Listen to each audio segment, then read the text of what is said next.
नमस्कार दोस्तों, स्वागत है आपका अपने YouTube चैनल एजुकेशन स्टार गुरु में। अभी हम दोस्तों पढ़ने की शुरुआत करें उससे पहले मैं थोड़ा सा आपको बता देता हूं कि कहां से हमने अभी तक क्या पढ़ लिया था। जो हमारा संविधान चल रहा था, कल आपका जो वीडियो डाला गया उसमें भारत की संसदीय व्यवस्था का विकास क्रम किस तरीके से भारत में संसद अपनाया गई थी, कहाँ से अपनाया गया, कैसे संसदीय शासन व्यवस्था होती है, उसके बारे में बताया गया था। तो दोस्तों लाइक और शेयर ज़रूर कीजिएगा। जो हमारा पॉइंट है वो भारतीय संविधान में अब तक जो संशोधन किए गए हैं, भारतीय संविधान में किए गए प्रमुख संशोधन, संविधान संशोधन, यानी अब तक भारतीय संविधान में कितने संशोधन कर दिए गए, ये आपका आज का मेन पॉइंट है। कि भारत जो संविधान लागू किया गया 26 जनवरी 1950 से, तब से लेकर आज तक जो प्रमुख संशोधन किए गए, यानी 395 जो टोटल अनुच्छेद हैं, 395 अनुच्छेदों में कितने संशोधन किए गए हैं, वो संशोधन हम आज देखेंगे। जो प्रमुख संशोधन हैं उन्हीं को देखेंगे जो आपके कंपटीशन एग्ज़ाम से संबंधित होते हैं। और संविधान में संशोधन करने की जो प्रक्रिया है वो इसके अनुच्छेदों में किसके तहत संविधान में संशोधन किया जा सकता है, पहले मैं लिख देता हूँ। अनुच्छेद 368 के अनुसार भारतीय संविधान में संशोधन किया जाता है। अनुसार संविधान में संशोधन किया जाएगा अनुच्छेद 368 के अनुसार। तो इसमें पहला जो संशोधन किया गया, प्रथम संशोधन इसको हम लिख सकते हैं, कब किया गया? 1951 में। पहले भी बता दिया गया था कि संविधान बनाने के लिए हमारी संविधान सभा का गठन किया गया था।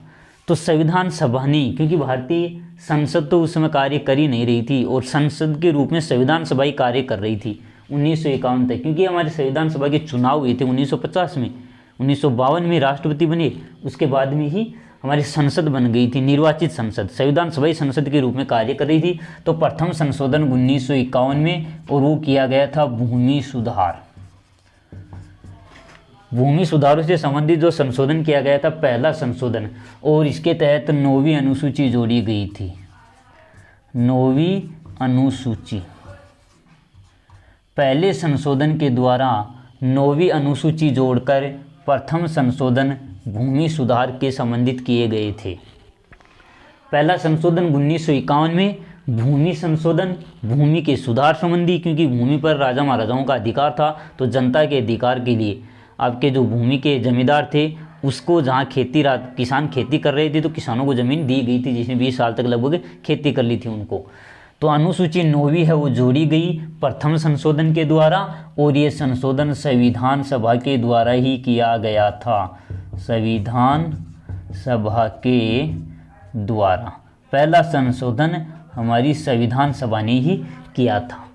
फिर इसके बाद में जो प्रमुख संशोधन आता है वो है 7वां संशोधन। 7वां संशोधन, ये प्रमुख संशोधन, इसमें राज्यों की व्यवस्था है उसका बदलाव किया गया था और 1956 में किया गया था। 7वां संशोधन कब किया गया? 1956 में। इसमें क्या किया गया? 7वें संशोधन के लिए एक आयोग का गठन किया गया था फजल अली की अध्यक्षता में। फजल अली की अध्यक्षता में,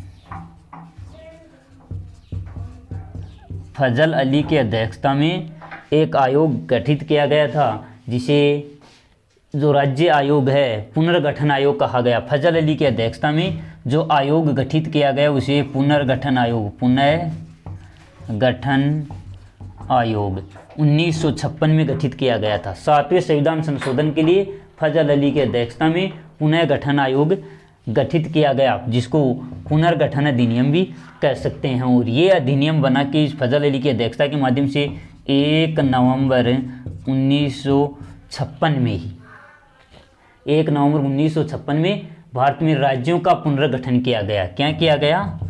राज्यों का पुनर्गठन, जिसके तहत भारतीय संविधान में आज जो राज्य रखे गए उन राज्यों के अनुसार राज्य बनाए गए थे। याद रखना है कि राज्य पुनर्गठन आयोग कब लागू किया गया? 1 नवंबर 1956 को राज्य पुनर्गठन आयोग फजल अली की अध्यक्षता में गठित किया गया 1956 में राज्यों का पुनर्गठन करने के लिए। और इसी के तहत भारत में 14 राज्य और 6 केंद्र शासित प्रदेश बनाए गए थे। केंद्र शासित प्रदेश कितने बनाए गए? 6 केंद्र शासित प्रदेश और 14 राज्यों का गठन पुनर्गठन आयोग के आधार पर गठित किया गया। और इसका जो उद्देश्य था वो था भाषाई आधार पर, भाषा के आधार पर राज्यों का गठन करना, राज्यों का पुनर्गठन भाषा के आधार पर। कि जैसे क्योंकि भारत में कई भाषाएं हैं तो ज़्यादा जो भाषा बोली जाती है जिस क्षेत्र में, उसके आधार पर राज्यों का पुनर्गठन किया गया। कब किया गया? 1956 में 1 नवंबर को राज्य पुनर्गठन आयोग ने अपना कार्य पूरा कर दिया 14 राज्यों और 6 केंद्र शासित प्रदेशों के माध्यम से। इसमें एक क्वेश्चन और आता है कि भाषा के आधार पर गठित प्रथम राज्य कौन सा है जो केवल भाषा के आधार पर ही गठित किया गया था? भाषा के आधार पर गठित प्रथम राज्य 1953 में आंध्र प्रदेश। ये आंध्र प्रदेश भारत का पहला राज्य है, एकमात्र राज्य जो भाषा के आधार पर मुख्य रूप से भाषा को ही मान्यता देते हुए गठित किया गया। आंध्र प्रदेश के लिए एक श्रीरामुलु नामक व्यक्ति थे, श्रीरामुलु। इसने अनशन किया और इसकी अनशन करते हुए ही मृत्यु हो गई थी। तो जवाहरलाल नेहरू इस समय प्रधानमंत्री थे और अक्टूबर में आपके आंध्र प्रदेश का भाषा के आधार पर गठित किया गया जो पहला राज्य माना जाता है वो आपका 1953 में। क्वेश्चन आता है, कई एग्जामों में पूछा गया है कि भाषा के आधार पर गठित पहला राज्य है आंध्र प्रदेश और आज इसका नाम लिखा जा सकता है सीमांध्र, क्योंकि सीमा इसकी भारत में जितने भी राज्य हैं उसमें सबसे लंबी समुद्र की सीमा इस आंध्र प्रदेश की समुद्री सीमा ही है। और इसका विभाजन करके अभी दूसरा जो राज्य बनाया गया तेलंगाना 2014 में। तो इस सीमांध्र का आंध्र प्रदेश के नाम से, जो आंध्र प्रदेश था पहले भाषा के आधार पर गठित पहला राज्य, इसको सीमांध्र के नाम से जाना गया। कब? जब इसे नया राज्य तेलंगाना है वो बना दिया गया था। इसके बाद में संशोधन किया गया 15वां संशोधन जो किया गया वो 1963 में।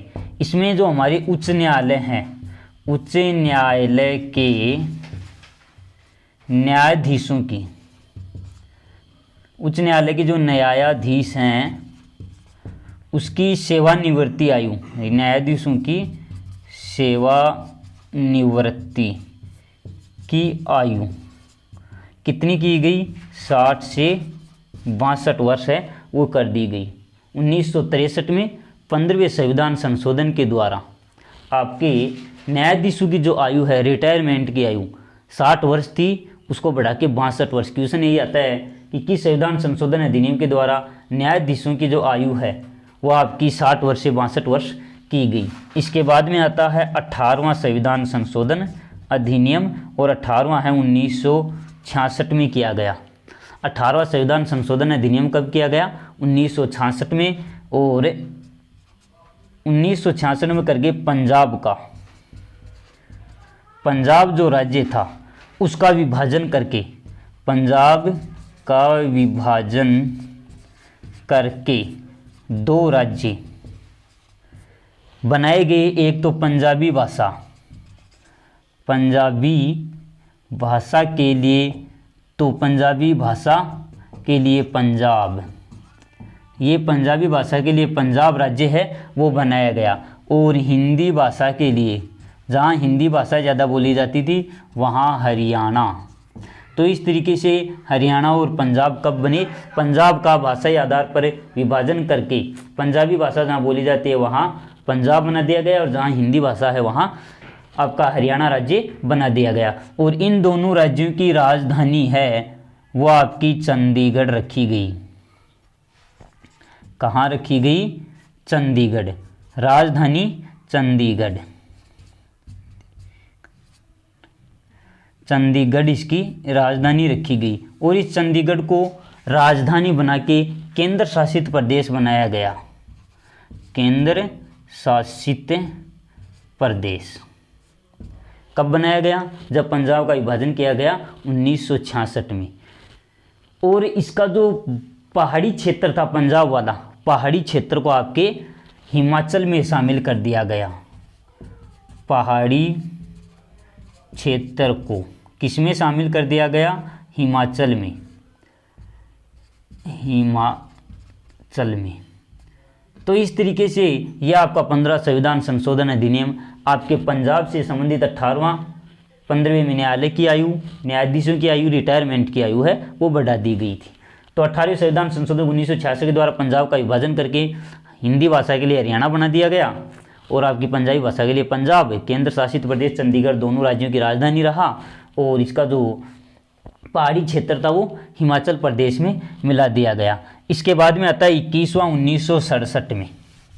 21वां जो संशोधन है 1967 में किया गया, जिसमें 8वीं अनुसूची 21वां 1967 में करके जो सिंधी है, सिंधी जो भाषा थी को संवैधानिक मान्यता देके 8वीं भाषा के रूप में जोड़ा गया।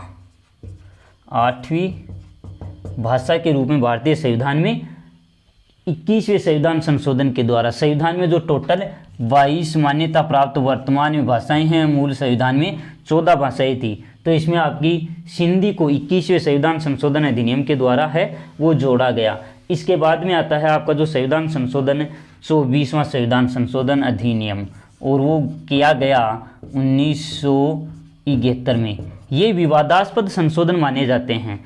24वें संशोधन के द्वारा संसद क्या किया गया कि संसद किसी भी भाग में संशोधन कर सकती है, यानी संविधान में संशोधन करने की शक्ति है, वो संशोधन करने की शक्ति आपकी संसद को प्रदान कर दी गई। क्योंकि इंदिरा गांधी प्रधानमंत्री बनी हुई थी इस समय, तो इंदिरा गांधी ने संसद को ऐसी शक्ति दी कि संसद है वो किसी भी भाग में संशोधन कर सकती है। और इसके अलावा राष्ट्रपति, जो हमारा राष्ट्रपति है देश का संवैधानिक शासक, राष्ट्रपति अनुमति देने के लिए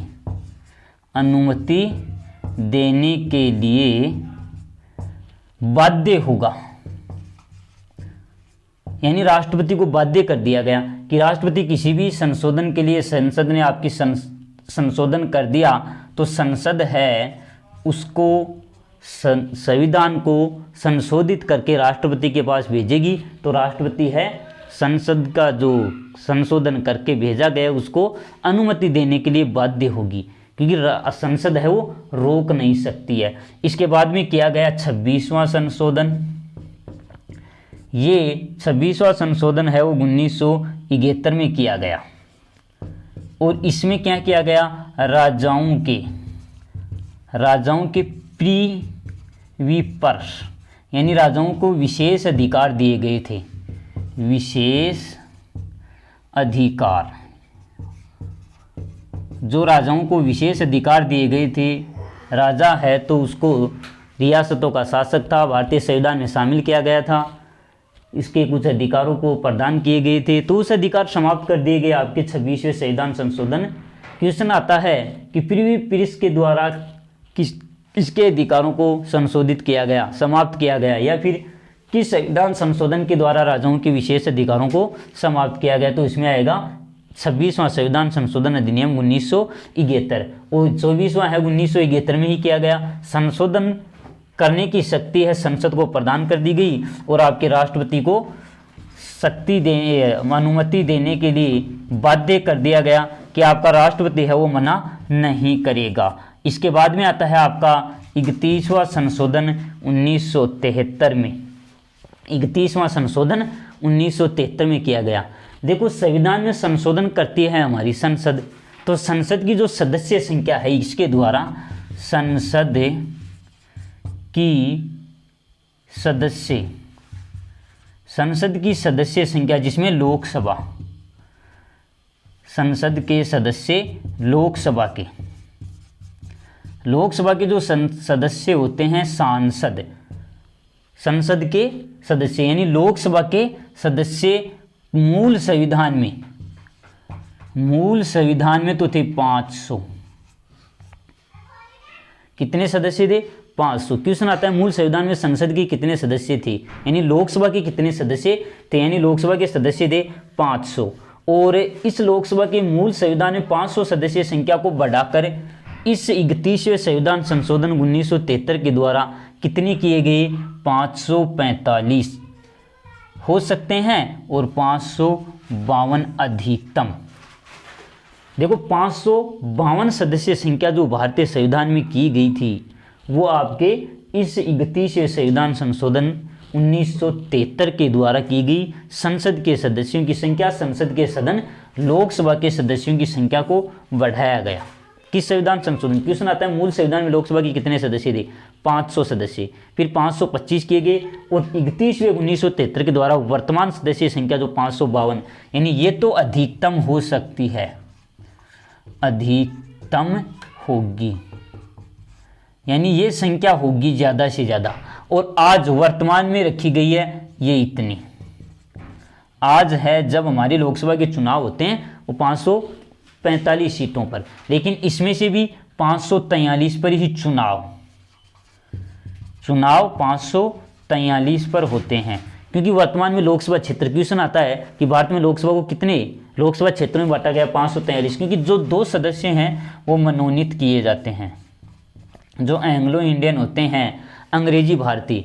2 सदस्य मनोनीत करता है राष्ट्रपति आपकी लोकसभा में, क्योंकि लोकसभा वाली में पूरी तरीके से बता दिया जाएगा। 2 सदस्य मनोनीत करेगा राष्ट्रपति एंग्लो इंडियन, यानी अंग्रेजी भारतीय इंडियन, ये अंग्रेजी भारतीय सदस्य। क्वेश्चन आता है कि लोकसभा में कितने एंग्लो इंडियन सदस्यों को मनोनीत किया जाता है राष्ट्रपति? यहाँ मनोनीत का मतलब राष्ट्रपति अपने मन से नियुक्त करता है, तो ये एंग्लो इंडियन सदस्य 2 होते हैं। क्वेश्चन इससे क्या क्या क्वेश्चन बनते हैं वो मैं बता देता हूँ। पहला क्वेश्चन ये बनता है मूल संविधान में लोकसभा की सीटें कितनी थी? 500 थी, पहली बार बढ़ा के 525 की गई, और इसके बाद में 1973 में 31वें संविधान संशोधन के द्वारा लोकसभा की जो आज की सीटें अधिकतम हो सकते हैं 552, वो निर्धारित की गई। लेकिन चुनाव कितने पर होते हैं? 543 पर ही, क्योंकि 2 आपके राष्ट्रपति के द्वारा मनोनीत कर दिया जाता है मन से। इसके लिए राष्ट्रपति किसी को कोई नहीं कहेगा। अब ये होंगे कौन? ये 2 एंग्लो इंडियन अंग्रेजी भारतीय, इनमें से इनके माता या पिता में से कोई भी एक यूरोपीय मूल का या अंग्रेज होना चाहिए उसको, क्योंकि अंग्रेजों का प्रतिनिधित्व होने के कारण कि अंग्रेजों ने भारत में 200 साल तक शासन किया, उसके प्रतिनिधित्व को शामिल करने के लिए, रखने के लिए इसको रखा गया है। इसी के अलावा इस में जो आपकी मूल सदस्य संख्या 500 से 552 कर दी गई, तो आपके केंद्र शासित प्रदेशों का भी इसमें हिस्सा होता है। केंद्र शासित प्रदेशों का जो हिस्सा है इसको 25 से 20 किया गया। कितना किया गया? 25 से 20, यानी याद ये रखना है कि मूल संविधान में आपका जो केंद्र शासित प्रदेशों का हिस्सा था लोकसभा में वो आपका था 25, और इसी 31वें संविधान संशोधन 1973 के द्वारा इसको घटा के 20 कर दिया गया। इसके बाद में आता है आपका 39वां संविधान संशोधन। जो 39वां संविधान संशोधन है 1975 में किया गया, और ये विवादास्पद संशोधन माना जाता है। इसके द्वारा क्या किया गया? राष्ट्रपति है इस 39वें संविधान संशोधन के द्वारा राष्ट्रपति के जो चुनाव होते हैं, इसमें मैं पहले लिखता हूँ चुनावों की प्रक्रिया को प्रतिबंधित किया गया कि राष्ट्रपति के चुनाव होते हैं पीएम प्रधानमंत्री, राष्ट्रपति, लोकसभा अध्यक्ष, लोकसभा, राज्यसभा, इनके सदस्यों के जो चुनाव होते हैं, सदस्यों के चुनावों को न्यायालय में चुनौती नहीं दी जा सकती। लोकसभा के सदस्यों को न्यायालय में चुनौती नहीं दी जा सकती है, क्योंकि इससे पहले आपके जिनके चुनाव होते थे, आपके राष्ट्रपति के चुनाव हो गए, प्रधानमंत्री के चुनाव हो गए, प्रधानमंत्री सांसद के रूप में चुना जाता है। तो 39वें संविधान संशोधन के द्वारा, क्योंकि इंदिरा गांधी इस समय प्रधानमंत्री थी 1975 में ही, तो इसी समय इसने लोकसभा के सदस्य के रूप में प्रधानमंत्री बनता है या राज्यसभा के सदस्य के रूप में भी प्रधानमंत्री बन जाता है। तो आज देखें तो यानी इसके जो चुनाव होते थे उसके चुनाव को न्यायालय में चुनौती नहीं दी जा सकती, नहीं दी जा सकती है। यानी न्यायालय में परीक्षण नहीं किया जा सकता, चाहे वो गलत तरीके से चुनाव जीत गया हो, चाहे वो सही तरीके से चुनाव जीते हो, किसी भी तरीके से चुनाव जीत गया हो, उसको न्यायालय में परीक्षण नहीं किया जा सकता। 39वें संविधान संशोधन और 24वां संविधान संशोधन ये विवादास्पद संशोधन माने गए हैं। याद रखना है कि 39वें 24वें में तो क्या किया गया, आपके संसद किसी भी भाग में संशोधन कर सकती है और राष्ट्रपति को बाध्य कर दिया अनुमति देने के लिए, हस्ताक्षर करने के लिए। फिर 39वें में भी चुनाव जो होते हैं आपके राष्ट्रपति, प्रधानमंत्री, लोकसभा, राज्यसभा के सदस्यों के चुनाव को न्यायालय में चुनौती नहीं दी जा सकती, न्यायालय में नहीं ले जाया जा सकता है। आपके न्यायालय में नहीं ले जा सकते कि ये चुनाव गलत हुए हैं या सही हुए हैं, इसको रोक दिया गया। तो प्रधानमंत्री इंदिरा गांधी के चुनाव को भी चुनौती दी गई तो उसको रोकने के लिए, क्योंकि वो तानाशाही व्यवस्था के रूप में शासन करना चाहती थी। तो 24वां है और 39वां संशोधन वो हमारी विवादास्पद संशोधन माने जाते हैं, जिसको संशोधित करके, बदलाव करके भारतीय संविधान में से हटाए गए थे। इसके बाद में हमारा संशोधन आता है 42वां संशोधन। 42वां संशोधन है 1976 में किया गया और इसी समय आपकी इंदिरा गांधी भी प्रधानमंत्री थी। 42वें संविधान संशोधन के द्वारा संविधान की प्रस्तावना में, पहला संशोधन तो याद रखेंगे, प्रस्तावना में एक ही बार संशोधन किया गया है, केवल अभी तक, आज तक। और मूल ढांचा जो केशवानंद भारती वाले में बताया गया था, संविधान के मूल ढांचे को निर्धारित किया गया था, तो एक ही बार संशोधन किया गया है। इसके द्वारा 3 शब्द जोड़े गए, एक ही बार संशोधन करके कौन कौन से 3 शब्द जोड़े गए भारतीय संविधान की प्रस्तावना है, आप जिसको उद्देशिका भारतीय संविधान की आत्मा ठाकुरदास भार्गव ने कहा है। इसमें पहला शब्द जोड़ा गया समाजवादी, यानी भारतीय संविधान में समाजवाद की व्यवस्था को शामिल किया गया है। दूसरा शब्द जोड़ा गया पंथ निरपेक्षता, यानी भारत एक पंथ निरपेक्ष राष्ट्र होगा, इसमें किसी भी धर्म विशेष को भारत मान्यता प्रदान नहीं करेगा। और तीसरा शब्द जोड़ा गया अखंडता। ये 3 शब्द इसमें भारतीय संविधान की प्रस्तावना में एकमात्र संशोधन के द्वारा, क्वेश्चन क्या आता है, किस संशोधन के द्वारा भारतीय संविधान की प्रस्तावना में 3 शब्द जोड़े गए थे, समाजवादी, पंथ निरपेक्षता और अखंडता। ये 3 शब्द जोड़े गए, ये इसी तरीके से जोड़े गए, पहले समाजवाद जोड़ा गया, इसके बाद में पंथ निरपेक्षता, इसके बाद में अखंडता, क्रम से भी पूछ लेता है। तो स प ए शब्द इसके द्वारा बनता है, सूत्र में स प ए, ये शब्द स समाजवाद, प पंथ निरपेक्षता, अखंडता, यानी भारत अखंड राष्ट्र रहेगा, टुकड़े नहीं किए जा सकते, पंथ निरपेक्षता किसी भी धर्म को मान्यता प्रदान नहीं करेगा और समाजवादी ने समाज को मान्यता देगा। इसी के द्वारा भारतीय संविधान में और जो बात जोड़ी गई वो ये जोड़ी गई कि जो आपकी संसद है या लोकसभा है, लोकसभा, राज्यसभा और विधानसभा, ये जो हैं, तो ये जो आपकी लोकसभा, राज्यसभा, विधानसभा के सदस्यों का कार्यकाल है उसको बढ़ाया गया और 5 से 6 वर्ष, यानी विधानसभा को, तो यहाँ देखो विधायिका आपकी जो है राज्यसभा है, लोकसभा है, क्योंकि आपका प्रधानमंत्री भी लोकसभा का सदस्य, इससे पहले 39वां जो आया था इसमें आपके न्यायालय में चुनौती प्रदान करने की व्यवस्था से हटा दिया गया था कि आपके इसके चुनावों को नहीं दी जा सकती चुनौती। तो आपकी कार्यकाल राज्यसभा का कब से कितना किया गया, 5 वर्ष से 6 वर्ष। राज्यसभा की तो सदस्यों का कार्यकाल होता है, राज्यसभा एक स्थायी सदन होता है जो कभी भंग नहीं होता है समय से पहले। लोकसभा जरूर, आपकी विधानसभा, आपके प्रधानमंत्री का कार्यकाल भी बढ़ा दिया गया था। मुख्य रूप से याद रखेंगे 3 लोकसभा, राज्यसभा और विधानसभा के कार्यकाल को 5 वर्ष से बढ़ाकर 6 वर्ष कर दिया गया था 42वें संविधान संशोधन 1976 के द्वारा। और इसी के द्वारा देखो यहाँ इसका कार्यकाल बढ़ा दिया गया, तो हमारी संसद है, एक जो इसमें बदलाव किया गया, संसद की सर्वोच्चता, संसद की सर्वोच्चता निर्धारित की गई, सर्वोच्चता को स्थापित किया गया, स्थापित किया, यानी संसद ही सर्वोच्च होगी, आपकी न्यायपालिका है वो सर्वोच्च नहीं होगी। तो दूसरा तीसरा इसमें पहला संशोधन आपकी प्रस्तावना में एक ही बार संशोधन किया गया है अभी तक। दूसरा संशोधन जो आपकी लोकसभा, राज्यसभा, विधानसभा के सदस्यों का कार्यकाल बढ़ा के 5 से 6 वर्ष कर दिया गया। तीसरा संसद की जो सर्वोच्चता है वो निर्धारित कर दी गई कि संसद है वो सर्वोच्च रहेगी। और यहाँ एक जो संशोधन किया गया वो ये किया गया कि राष्ट्रपति है संसद के अनुसार ही, संसद के अनुसार ही, या फिर संसद या मंत्रिमंडल, क्योंकि संसद में आपके मंत्री होते हैं, तो मंत्रिमंडल जो आपके जितने भी मंत्रिमंडल होते हैं, यानी जितने भी इसमें मंत्री होते हैं, मंत्रिमंडल में मुख्य मंत्री होते हैं, मंत्रिमंडल की सलाह है को मानने को बाध्य होगा, बाध्य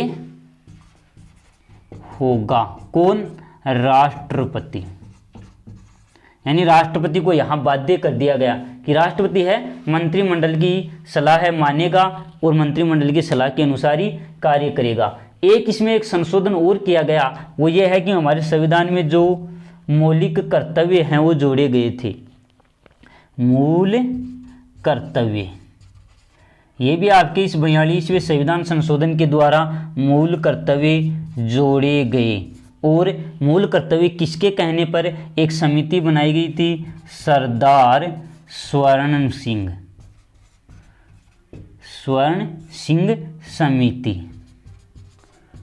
समिति की सिफारिश पर। सरदार स्वर्ण सिंह समिति, क्वेश्चन आता है, एक एग्जाम में पूछा गया था कि मौलिक कर्तव्य किस समिति की सिफारिश के आधार पर जोड़े गए? तो मौलिक कर्तव्य आपकी सरदार स्वर्ण सिंह समिति की सिफारिश के आधार पर, और उस समय जोड़े गए थे, उस समय ये सोवियत संघ रूस से जोड़े गए थे, क्योंकि रूस है वो बाद में बना था। तो सोवियत संघ रूस के कहने पर, यानी रूस के संविधान का अवलोकन किया गया और फिर आपके संविधान में संशोधन करके, भारतीय संविधान में संशोधन करके मौलिक कर्तव्य हैं वो जोड़े गए। और उस जिस समय मौलिक कर्तव्य जोड़े गए थे 10 मौलिक कर्तव्य, यानी मूल संविधान में मौलिक कर्तव्य थे नहीं। क्वेश्चन पूछा जाता है कि मूल संविधान में कितने कर्तव्य थे? तो मूल संविधान में थे नहीं, संविधान लागू हुआ था 1950 को, तो उस समय तो थे ही नहीं, ये 1976 में जोड़े गए थे। और इसी के द्वारा जो आंतरिक अशांति के आधार पर देश में एक बार आपातकाल लागू किया गया था।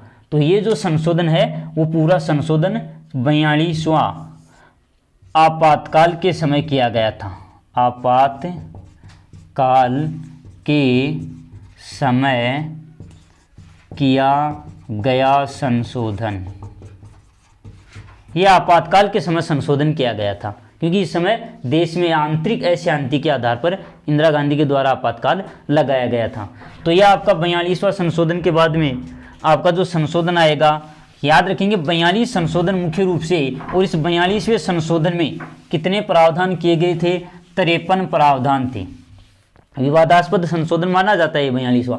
तो 42वां में एक बार 1976 में जो किए गए, तो इसमें 53 प्रावधान इसमें शामिल किए गए थे।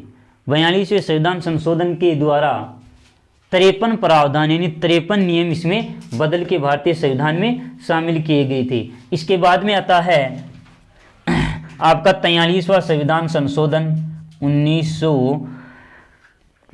43वां जो संविधान संशोधन है वो भी आपकी इसी संसद के द्वारा किए गया जो संशोधन है, और जिसके द्वारा 1977 में किया गया था। 43वां संविधान संशोधन किसके द्वारा किया गया? 1977 में किया गया। और 77 में मोरारजी देसाई इसके द्वारा यह संशोधन किया गया था। मोरारजी देसाई के द्वारा, जो देश के पहले प्रथम गैर कांग्रेसी प्रधानमंत्री PM, यानी पहले गैर कांग्रेसी प्रधानमंत्री बने थे मोरारजी देसाई। इससे पहले कांग्रेस का ही भारत में शासन हुआ करता था। कांग्रेस ने लगातार भारत में शासन की, यानी पहली बार पूरे देश में गैर कांग्रेसी जो प्रधानमंत्री बने वो आपके मोरारजी देसाई बने थे। और न्यायालय की जो शक्तियां कम की गई थी 42वें संविधान संशोधन के द्वारा, तो इसके द्वारा इस शक्ति को वापस निर्धारित किया गया। न्यायालय की पुनः जो निरीक्षण की जो शक्ति होती थी, पुनरावलोकन की जो शक्ति होती है, न्यायालय की पुनरावलोकन न्यायालय की जो पुनरावलोकन की शक्ति थी, न्यायालय की पुनरावलोकन की शक्ति वापस दी गई कि न्यायालय है वो अपनी जो शक्ति है, कार्य हैं, उसमें फिर से अवलोकन कर सकता है, दोबारा उसको देख सकता है। जो पुनः निरीक्षण या निर्वाचन संबंधी शक्ति होती है उसको वापस न्यायालय है वो काम में ले सकता है। तो आपके 43 संविधान संशोधन किए गए, 43वां संविधान संशोधन के द्वारा आपके जो 42वें संविधान संशोधन या 39वें संविधान संशोधन, कुछ संशोधन जो कांग्रेस के द्वारा तानाशाह के रूप में किए गए थे उसको समाप्त करके हटा के वापस से जो आपकी संसद है वो सही तरीके से कार्य कर सके, न्यायालय है वो सर्वोच्च रूप से कार्य कर सके, उसको संशोधन किए गए थे। इसके बाद में आएगा आपका 44वां संविधान संशोधन, और ये 43 संशोधन तो 1977 तक कर लिए गए थे। याद ये रखना है यहाँ कि पहली बार गैर कांग्रेस की जो प्रधानमंत्री हुए हैं पूरे भारत में, लोकसभा में कांग्रेस की हार हुई थी 1977 में, और मोरारजी देसाई जी पहले गैर कांग्रेसी प्रधानमंत्री जो भारत के सबसे अधिक आयु के प्रधानमंत्री माने जाते हैं। 76 वर्ष की आयु में सबसे ज़्यादा आयु के प्रधानमंत्री हैं वो मोरारजी देसाई माने गए हैं। और इसके बाद में सबसे युवा प्रधानमंत्री जो आपकी इंदिरा गांधी के बाद में बने थे वो आएंगे। अब आएगा आपका 44वां संविधान संशोधन अधिनियम, जो अगले वीडियो में आपको मिलेगा। 44वें संविधान संशोधन अधिनियम से जो संशोधन किए गए थे अब तक कौन कौन से, वो अगले वीडियो में। तो दोस्तों थैंक यू। हाँ तो दोस्तों जो आपका अभी तक है संविधान संशोधन से संबंधित प्रावधान हो गए थे, इसके अगले वाले वीडियो में आपके प्रावधान 44वें वाले से चलेंगे। जो 43 संशोधन कर दिए गए तो 44 वाला इसके जस्ट अगला वीडियो डाला जाएगा। आज ये वीडियो डाल दिया जाएगा, कल से, आज से और कल से इसके आगे वाले संशोधन मिलेंगे। तो दोस्तों प्रत्येक दिन 7 बजे, लगभग 7 साढ़े 7 बजे आपके प्रत्येक वीडियो डाल दिया जाएगा रेगुलर। तो आप 7 बजे उपस्थित होइए और रोज़ इस वीडियो को, या इसके बाद में जो मैथ का वीडियो डाला जाता है वो भी उसी समय डाला जाएगा, लगभग 10-15-20 मिनट आगे पीछे हो सकता है, जिसमें जो मैथ है 10वीं की जो चल रही है आपकी मुख्य रूप से, क्योंकि कंपटीशन के काम में आती है और अभी 10वीं की एग्ज़ाम भी लगने वाली है वो, और जो इंडियन आर्मी, भारतीय आर्मी में एग्जाम, क्योंकि हर एग्जाम में मैथ आती है तो आर्मी में भी एग्जाम के लिए जो मैथ के लिए तैयारी करनी होती है तो ये वीडियो में अगले वाले में डाल दी जाएंगे। दोस्तों 7 बजे आप उपस्थित होंगे, 7 बजे आपको प्रत्येक दिन वीडियो डाल दिया जाएगा। Thank you. सब्सक्राइब जरूर करें और लाइक जरूर करें। धन्यवाद दोस्तों।